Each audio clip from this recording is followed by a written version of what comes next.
నమస్తే. రేపటి పాఠం వచ్చిన కవిత రచన ఉషాకర. చల్లని కొబ్బరాకు గాలి నొదిలి యాంత్రిక శీతలత్వంతో సేదతీరుతోంది కోరి కొనుక్కున్న కొత్త అలవాటు. నల్లని గుడ్డ పేలికలతో అర్ధావృత బీజంలా నాగరికత మనసు పడి తొడుక్కుంది. ఎవరేమనుకున్నా నాకేమన్న వినూత్న ధోరణి. పుల్లని గంజినీళ్లతో పేదరికం కడుపు మంటలు ఆర్పుకుంది.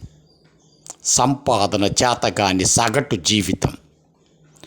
తెల్లని కాగితము లాంటి వ్యక్తిత్వం వికసించాలని నవోదయం నల్లని అక్షరాలతో ఉదయరాగ చంద్రిక లాంటి కవితల్ని రాయమంటోంది అభ్యసన కారకాలతో అనుభవ దీపిక.